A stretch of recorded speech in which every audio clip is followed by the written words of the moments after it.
เคพ่อแม่พี่น้องเอ้ยเนาะตอนนี้สนิทกับขี่รถมาหอดทางบ้านน้องน้อยน้องไม้พี่น้องเอ้ยเนาะว่าสิเขาไปหาทางน้องน้อยเพิ่นนี่แหละเนาะว่าเพิ่นเฮ็ดหยังอยู่พี่น้องเอ้ยเนาะเพราะว่าสนิทกับได้ของขวัญจากผู้ใหญ่เพิ่นฝากมาให้น้องน้อยเพิ่นพี่น้องเอ้ยเนาะว่า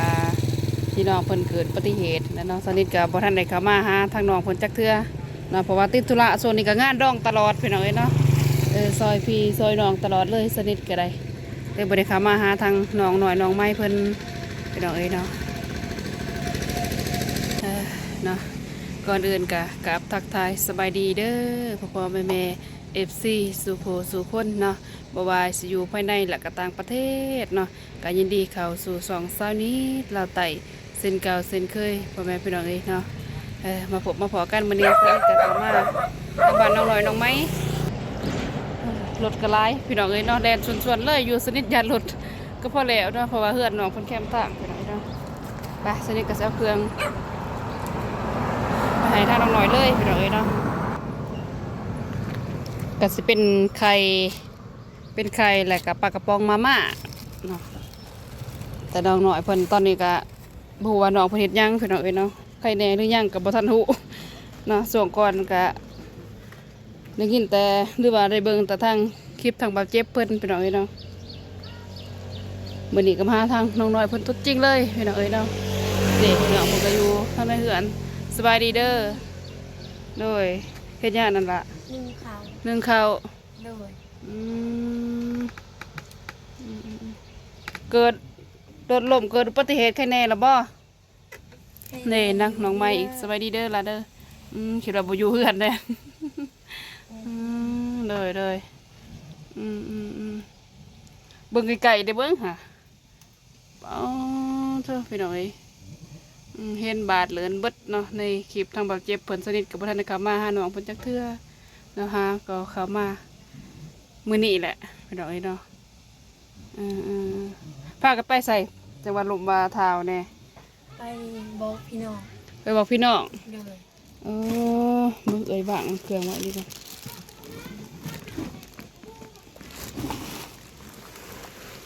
ไปบอกพี่น้องจังไดมาบุญบานบุญบานน้องหันบ่ก็เลยไปบอกพี่บอกน้อง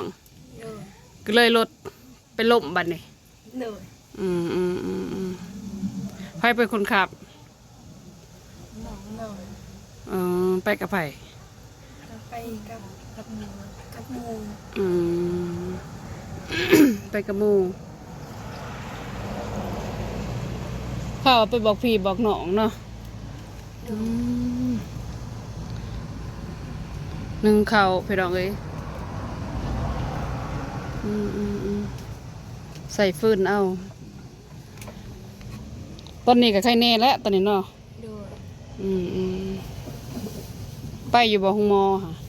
ไปอยู่ไป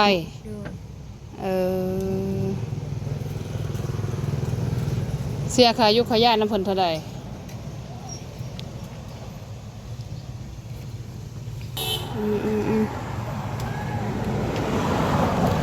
จื้ออยู่บ่จ่ายเท่าไหร่ค่ายาเพิ่น200,000ตอนนี้ก็ยังกินเลยบ่ยาเบิดแล้วยาเบิดแล้วหากะไข่แน่อยู่ดอกน้องเพิ่นก็ไข่แน่อยู่เจ็บบ่งใดได้มีแต่ทางหน้าหั่นบ่มีหัวเข่าแน่ใส่หัวเข่าขออนุญาตเด้อพี่น้องเอ้ยเนาะบ่ได้มีเลือดมีซังแต่ยังมีอยู่บ่โอ้ป้าโทษพี่น้องเอ้ยใส่ยาอย่างคือว่าดำๆเนี่ยตอนนั้นข้างบริใส่ยังบ่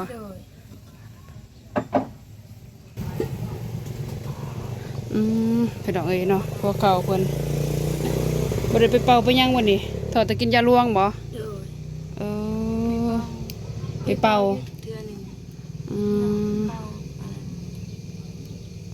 อย่าเลือดซ้ำในเลยเปล่าอย่าเลือดซ้ำในน้ำเนาะนานี่มีแปวหย่อนแล้วนี่น้องหน่อยเอ้ยจะต้องได้5 ขีมินนี่ยังได้มาประกบใส่ โดย มาเปะใส่น้ำถ้าบ่เนี่ยโอ้ยเป็นแป้วนั่นแหละทอแต่มองหน้ากับพวกเขานี่บ่ โดย ขาดสิเจ็บเด้เฮ็ดจะได้ไอืมไผเป็นคนไปเอาต้นน้องเพนลมน้องไม้อืมลมกับรถแล้วเฮ็ดจะได้บัดนี้โทร โดย เฮาไม่ไปเอาบัดนี้ โดย เออไปลมอยู่บ้านใด มันยืด ลมอยู่บ้านยืบ โดย อืม พอดีต่อหนาเลยบ่ โดย ต่อหนาสุขสลาเลยเนาะ โดย เออก็ดีแล้วพี่น้องเอ้ยเนาะเพื่อไปหอดกับพอดีไปเอาอยู่หันแล้วน้องไหมเนาะเลยเพราะว่าตอนนี้ก็ได้ยินแบบคร่าวๆมาดอกพี่น้องเอ้ยเนาะว่าผลลมต้นหาสุขสลาบานดิบเลยพี่น้องเนาะสนิทกับประธานได้ข่าวมาหาเพิ่นก็เลยว่ามื้อนี้เขามาหาทางน้องเพิ่น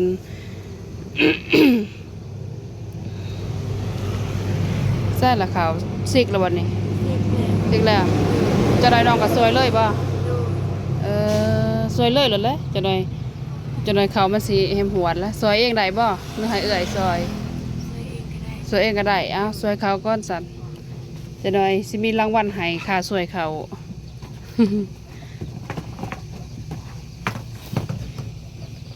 ปุริบุญซาสิหุงซาเซเลย นี่บ่แน่ซอยเขาหั่นกะ โดย ป้าพี่น้องเอ้ยคือมาสอบเสียงงามๆแน่เด้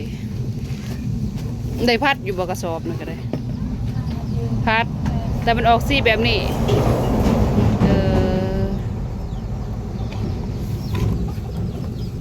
ให้น้องเพิ่นช่วยเขาก่อนพี่น้องเอ้ยเนาะจังหน่อยจังสิให้รางวัลค่ะน้องเพิ่นช่วยเขาเฮ็ดเองได้ละเด้เนาะตอนนั้นยังนอนเลยอยู่เนาะน้องไม้เนาะ โดย ตอนนั้นเพิ่นยังนอนบ่ทันได้ไปทางใดลูกเองก็บ่ทันได้ย่างไปมาก็บ่ทันได้แต่ว่าสนิทก็บ่ได้เข้ามาหาน้องเพิ่นพี่น้องเอ้ยเนาะ เครื่องคล้องคือบุญยัดเมียนใส่สอบใส่หยังเลยลายแท้ตัวได้ใส่บ่ได้ใส่เมื่อหนาเมียนไว้เด้อบ่ให้เห็นแบบนี้ได้ มันเด้อกระถึกโปวดให้นางน้อยเพิ่นช่วยเขาเลยพี่น้องเอ้ยนู่นน่ะเพิ่นก็ติดธุระถ้าบอกให้เอื้อยเพิ่นละจับกล่องให้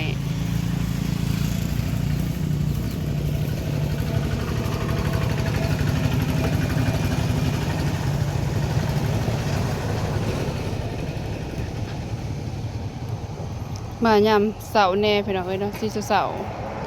เลยน้องเพิ่นยังพากันนึ่งข้าวอยู่ ตอนนี้ก็สุกแล้วให้น้องน้อยผู้ช่วยก่อน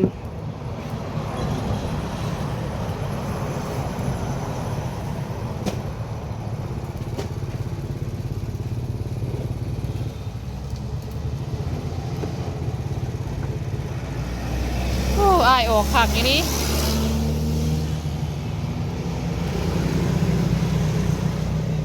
อายออกแถวออกว่าเลยเขาวหอนๆหอมดีเด้อค่ะ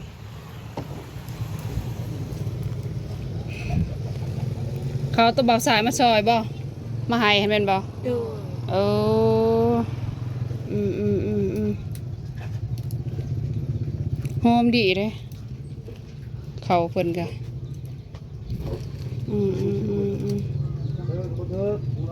หอมหวนๆเลยพี่น้องเอ้ยเนาะเบิดแล้วบ่เขาย่างติ เบิดเลย เบิดแล้ว โดย ย่างน้อยเดียวเอง โดย พี่น้องเอ้ยเนาะย่างน้อยเดียวเอง ย่างไกลว่าจักโลหันเบิ่ง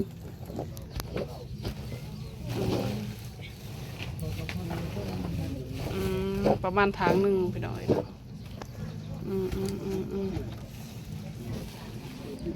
เบิดนี่ก็แม่นเบิดมันแต่ว่า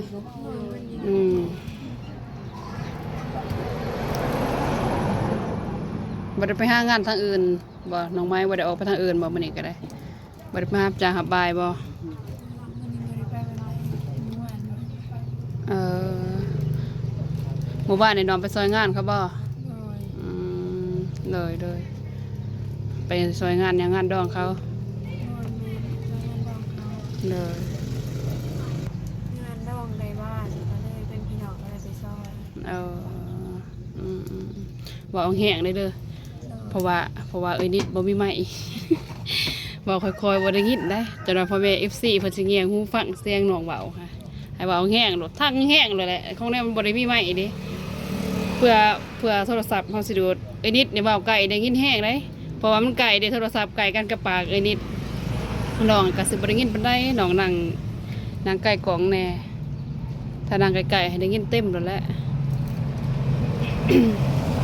กำลังตื่นแต่นอนพี่น้องเอ้ยน้องหน่อยเพิ่นก็ได้เนาะเลยพากันนึ่งข้าว คนหน้าแหละ โอ้บ่ได้เป็นคนโหดน้องไม้บ่เลยตื่นแต่เช้าๆพุ่นเนาะ ฝนบ่ได้ตกบ่คืนนี่ มองจังหวัด มีแต่เมื่อวานนี้เนาะ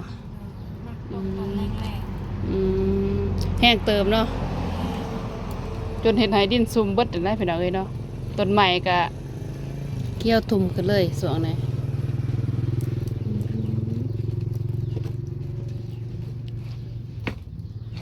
กระโตกสวยข้าวน้องเพิ่นกับพี่น้องเอ้ยเนาะเอากระสอบตัดมาใส่ข้างในบ่ได้ยิบบ่จังว่าจังไดอันนี้นี่ ๆตัดมอบไว้ตัด เบิ่งเอ้ยนิดเบิ่งแหน่เป๋าทางลมกับพี่น้องเอ้ย ขาด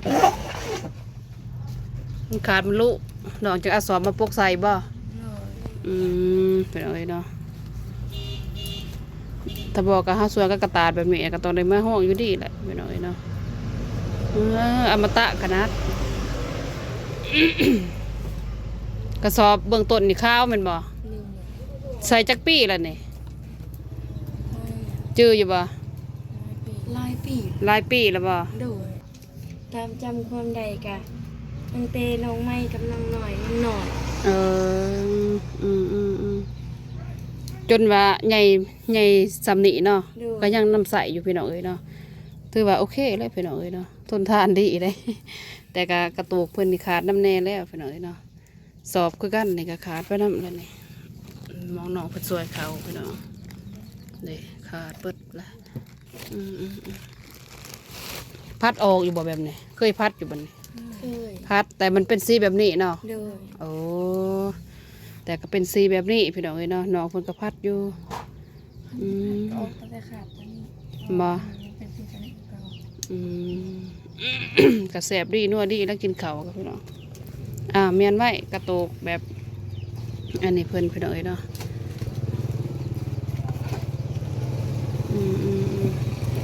ให้น้องเพิ่นเมียนโตเขาก่อน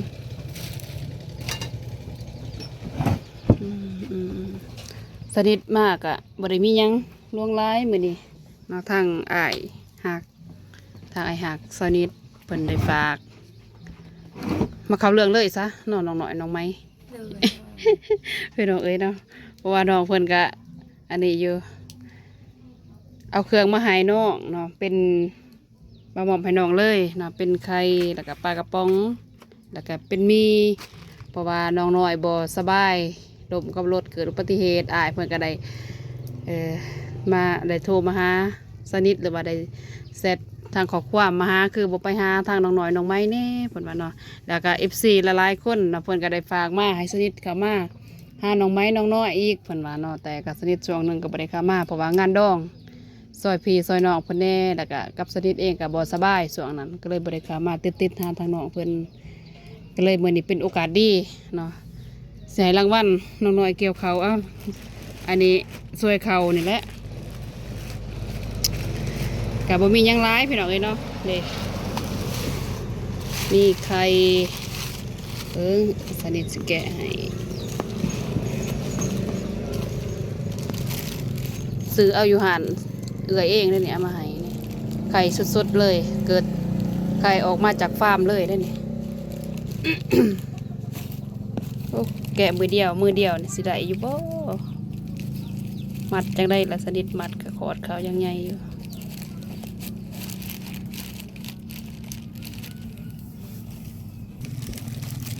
ไก่เรียบร้อยบ้านนี้จบออกมาได้บ่จบเบิ่งหรอ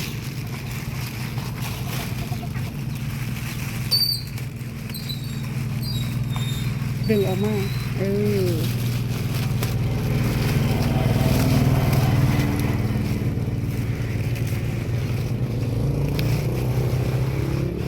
โอเคไข่เนี่ยพี่น้องเนาะปลากระป๋องสิอยู่ข้างนี้พี่น้องเนาะเลยเพราะว่าสนิทกับญาติเพิ่นเปิดตู้แน่พี่น้องเนาะเพราะว่างานบ้านน้องไม่เพิ่นงานพี่งานน้องนี่แหละมันไกลๆแน่พี่น้องเนาะญาติเขาเปิดตู้สนิทก็เลยมาแต่เช้าๆเนาะมาหาเพิ่น อันนี้ก็เป็นของไอหักของเอื้อยเด้อเอื้อยเบายอกซื้อๆว่าสิให้ว่าเป็นรางวัลให้น้องสวยเขาที่จริงอ้ายเพิ่นฝากมาให้สนิทเป็นสะพานบุญมาให้ทางน้องเพิ่นเด้อเป็นไข่แตะหนึ่งมาม่าแก๊สหนึ่งแล้วก็ปลากระป๋องเพราะว่าอ้ายเพิ่นก็เป็นห่วงเป็นใยทางน้องๆนี่แหละก็เลยให้สนิทเขามาเนาะแล้วก็มาเอาเป็นแนวกินแนวอยากให้ทางน้องโดยเพิ่นได้โอนมาให้สนิทกะ2,000 บาท2,000 บาทแล้วก็สนิทไปแลกเปลี่ยนเงินมากกะทางหารเพิ่นตัดกับประมาณ 60,000 นะตัด 60,000 บัดนี้500 บาทสนิทกะเพิ่นให้สร้างเป็นบุญนำพระอาจารย์เพิ่นเนาะอาจารย์นิกรสักคาโรเพิ่นเนาะเป็นต้นผาป่า300,000 กีบได้หาไข่ทางนั้นแน่แล้วก็มาซื้อเรือจากนั้นก็มาซื้อมาม่าแล้วก็ไข่แล้วก็ปลากระป๋องไข่ทางน้องไม้น้องน้อยไข่กะ90,000แตะหนึ่งพี่น้องเอ้ย90,000แล้วก็มาม่าเนี่ยก็125,000ปลากระป๋อง85,000พอดีรวมทั้งเบิดถืออยู่300,000เฉพาะเครื่องสมเด็จ300,000 กีบแล้วก็ยังเหลืออีกมันถืออยู่1,300,000เด้เพิ่นฝากมาให้แลกเป็นเงินกีบเฮาได้เนาะค่าเพิ่นตัดเพิ่นยังเบิดเนาะแต่ว่าทางเอื้อยเองก็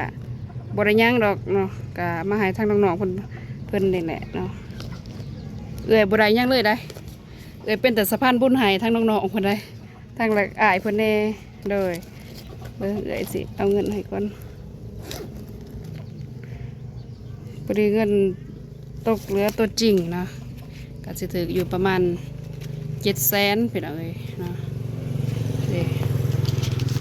มือกล่องก็บ่ได้มานำเอ้ยนู่นน่ะก็บ่ได้มาพี่น้องเอ้ยเนาะสนิทก็บ่ได้จับเอากล่องนำแน่ค่าตั้งกล่องเลยบ่ได้มานำก็สินับให้ทางน้องๆเบิ่งนำกันเลยแล้วก็ทางอ้ายเพิ่นเลยพี่น้องเอ้ยนะ1 2 3 4 5 6 7พอดีถืออยู่700,000เงินทยังเลือกอ่ะเอื้อยกะ สิมอบให้ทั้งน้องๆเลยเก็บเงินไว้ใส่ในสิ่งที่ว่าจำเป็นเด้อเงินจำนวนนี้ถ้าว่าย่าน้องมาเบิดแล้วเนาะถ้าว่าน้องน้อยมาเบิดแล้วก็ให้น้องไปซื้อเอายามากินเด้อปัวหัวเข่าน้ำเนให้เศร้าไว้หัวเข่าจะได้ ไปมากก็ยังยากลำบากได้ไปหาเงินหาคำจะได้ไปเหตุงานเหตุย่างก็ยากสิย่างบ่ได้ได้พอดีสิเป็นคาเฟ่อีกบ่ได้ได้นอนหนองไม้เอื่อยกับหมอบให้ทางน้องทั้งสองเลยเลย ให้น้องขอบใจทางอ้ายหักสนิทเด้อทางอ้ายบ่าวต่างแดนให้น้องขอบใจอ้ายเพิ่นเจออยู่ที่ดนละบ่ให้บ่ทันได้เข้ามาเจออยู่ที่บ่ได้อยู่บ่เป็นบ่เป็นโนบแล้วก็ให้น้องน้อยเว้า โดยขอบใจอ้ายบ่าวต่างแดนหลายๆเด้อที่โอนเงินมาให้เอื้อยนิดเป็นสะพานบุญให้น้องน้อยและน้องไม้ขออวยพรให้อ้ายบ่าวต่างแดนจงมีแต่สุขภาพแข็งแรงอย่าเจ็บอย่าจนปรารถนาสิ่งใดก็ขอให้ได้สิ่งนั้นให้มาเท่าใดก็ขอให้กลับขึ้นไปสู่100 เท่าพันเท่าเด้อในหน้าที่การงานก็ขอให้ ลำลำรวยๆเฮงๆปังๆเด้อ เลย สาธุ เลยเนาะ โอเคพ่อแม่พี่น้องเอ้ยเนาะตอนนี้ก็สวัสดีก็ได้มอบให้ทางน้องน้อยเพิ่นเป็นที่เรียบร้อยแล้วเนาะมีแต่ว่าคือเอ่ยบ้าและเงินก็ใส่ที่มันจำเป็นเด้อ โดย เพราะว่าข้างๆบ้านเพิ่นเปิดตู้เลยไก่เปิดตู้เลยพี่น้องเอ้ยเนาะสานิทก็สิได้ขอตัวกลับเลยเด้อล่ะเด้อ โดยถ้ามีเวลามื้อหน้านี่จะสิเข้ามาหาทางน้องใหม่มาเยี่ยมมาเซ็กเบิ่งน้องน้อยเพิ่นอีกครั้งเด้อล่ะเด้อ โดย โอเคโอเคพ่อแม่พี่น้องเอ้ยเนาะตอนนี้สนิทกับสิริกลับก่อนเพราะว่า เพิ่นเริ่มเปิดตู้แล้วพี่น้องเอ้ยเนาะตอนนี้ก็เข้ามาแต่เช้าๆมาเยี่ยมน้องเพิ่นอาการเพิ่นกะไข้แน่น้ำแน่แล้วเนาะน้องหน่อยเพิ่นกะหน้าตาเพิ่นกะไข้แน่พี่น้องเอ้ยเนาะยังแต่ว่าหัวเข่าเนาะยังบาดเนาะบ่ทันได้ไข้น้องหัวเข่าเพิ่นเนาะหน้าตาเพิ่นนั่นเป็นบาดเป็นแผลมองนี่เลิกดอกเอาเบิดแล้วพี่น้องเอ้ยเนาะยังตั้งแต่หัวเข่าถ้าว่าหัวเข่าเพิ่นดีก็ถือว่าโอเคเลยพี่น้องเอ้ยเนาะก็บ่มีหยังเนาะก็เดินกะขอบใจเด้อเนาะทางพ่อแม่ FC สู่ผู้สู่คนเนาะบ่ว่าอยู่ภายในและก็ต่างประเทศเนาะที่เขามาส่งคลิปสนิทแต่ต้นจนจบเนาะขอให้พ่อแม่จงมีแต่สุขภาพแข็งแรงความเจ็บจะได้ความไข้ยาสมีเนาะแล้วก็พิเศษเนาะแม่นทั้งอายหักสนิทอยู่ต่างแดนเนาะก็ขอให้มีความสุขความเจริญเด้อความเจ็บอย่าสุดใดความไข้ยาสมีปรารถนาสิ่งใดก็ขอให้ได้สิ่งนั้นให้สมพรปรารถนาเนาะทุกนาทีการงานเนาะขอให้รับรื่นเนาะยิ่งขึ้นไปเนาะโอเคพ่อแม่พี่น้องเอ้ยเนาะสำหรับคลิปนี้สนิทก็จะได้จบคลิปไปเพียงเท่านี้พบกันใหม่คลิปหน้าสำหรับคลิปนี้ขอกล่าวคำว่าสบายดีนะบ๊ายบาย